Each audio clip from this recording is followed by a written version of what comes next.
옷 디자인은 잘 되고 있어요? 그럼 선생님은 수요일날 여러분의 미래 옷 디자인을 기대하고 있을게요. 오늘의 주제는 김치에 담긴 조상들의 먹과 슬기입니다. 두 번째 주제인 음식 중에서 김치에는 어떤 조상들의 먹과 슬기가 담겨 있는지 함께 알아보도록 하겠습니다. 곧 김장철이죠. 여러분 앞에는 이렇게 맛있는 배추김치가 있습니다. 그럼 이런 김치를 우리 조상들은 왜 담가 먹기 시작했을까요? 잘 생각해보면 김장은 겨울이 되기 전에 합니다.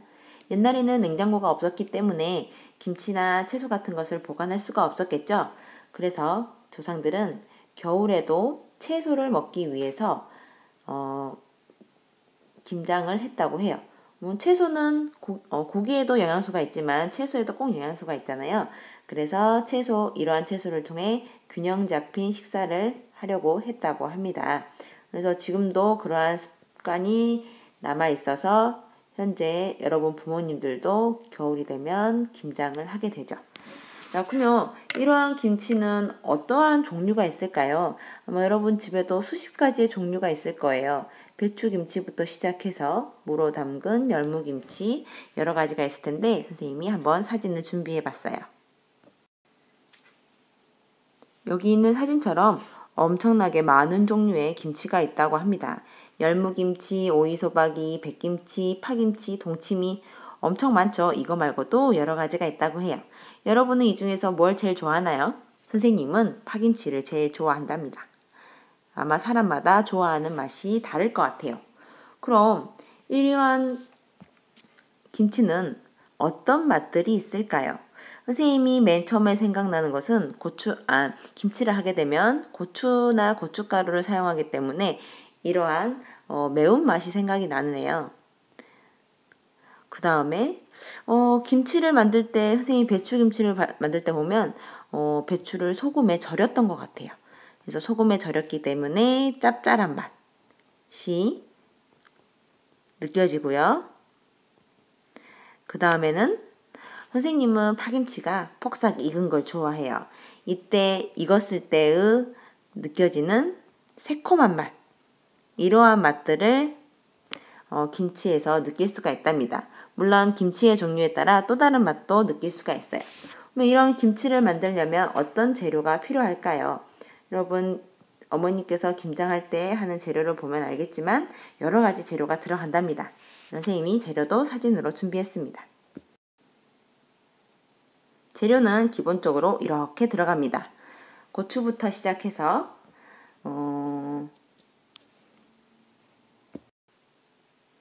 아래에 있는 여러 가지 채소, 그 다음에 한국 양념에 필요한 마늘, 채소를 절이는 데 필요한 소금, 그리고 젓갈이 빠질 수가 없겠죠. 이러한 것으로 김치를 만들게 됩니다. 이번에 부모님께서 김장을 하실 때 꼭 이런 것들이 있나 또는 또 다른 게 들어가나 한번 잘 살펴보세요. 김치는 집집마다 다양한 종류로 만들기 때문에 재료가 달라질 수도 있습니다.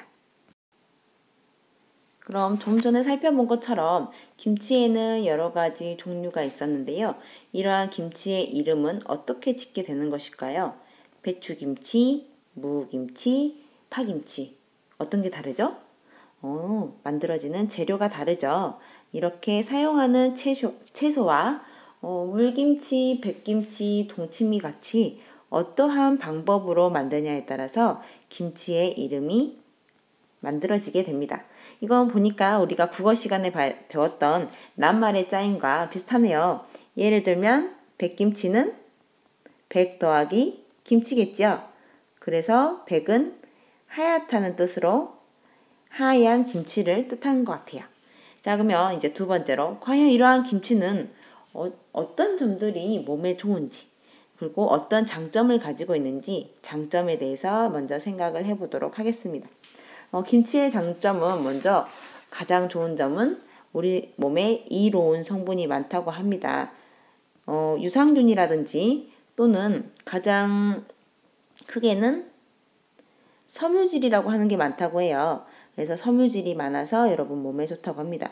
그럼 이러한 섬유질이 무슨 일을 하냐면요. 여러분, 장을 튼튼하게 해요. 유산균도 마찬가지고요. 장을 튼튼하게 하기 때문에 혹시 우리 친구들 중에 변비가 걸린 사람이 있을까요? 변비를 예방해 주고요. 그 다음에 암을 예방을 해 주기도 합니다. 그 다음에 장을 튼튼하게 해서 소화가 잘 되게 만들죠. 그래서 소화가 잘 안 되고 변비가 있는 사람들은 이런 김치를 많이 먹으면 좋다고 해요. 자, 그럼 김치가 종류가 다양하듯이 이 김치마다 효능이 다르겠죠? 효능은 좋은 능력을 말합니다. 자, 어떤 효능이 있을지 한번 사진으로 알아보도록 하겠습니다. 선생님이 기본적으로 6가지의 김치를 준비했어요. 가장 많이 먹는 것 중에 하나인데요. 여기 있는 것처럼 배추김치는 피로회복에 좋고 감기 치료에 도움이 된다고 합니다. 여기 나와 있는 것처럼 섬유질이 풍부해서 변비에도 좋고요. 갓김치는 눈과 귀를 밝게 하고 위장 기능을 도와준다고 해요. 이 물김치로 보이는 나박김치는 소화 기능에 좋다고 하고요. 파김치도 감기 치료에 좋다고 합니다. 또 총각김치는 다이어트에도 좋다고 하고요. 열무김치는 시력 보호와 피부에 좋다고 하네요. 이런 것처럼 김치는 주로 소화에 도움이 되고요. 피로 회복에 도움이 많이 된다고 합니다. 잘 익은 김치는 비타민C가 많다고 하니까요. 자, 그래서 오늘은 이렇게 김치는 어떤 종류가 있고 왜 담가 먹는지, 어떤 맛을 지니고 있는지, 만들려면 어떤 재료가 필요한지, 그리고 이 화면에 있는 것처럼 장점과 효능에 대해서 알아보았습니다. 선생님이 미리 예고한 대로요. 여러분은 집에서 어떤 김치 요리를 해 먹나요? 여러분 집에서 해먹는 김치 요리가 어떤 것이 있는지 한번 부모님과 한번 만들어 먹고 와도 괜찮을 것 같고요. 알아봐도 괜찮을 것 같아요. 자, 이러한 김치가 지금 세계 속에서 많은 인기를 얻고 있는데요. 그러면 수요일 사회 시간에는요. 미래의 여러분이 김치 요리를 한번 만들어 보도록 하겠습니다. 안타깝게도 실제로 만들기는 어려울 것 같고요. 요리법을 여러분이 한번 머릿속으로 생각하는 시간을 수업 시간에 갖도록 하겠습니다. 이상으로 거꾸로 수업을 마치겠습니다.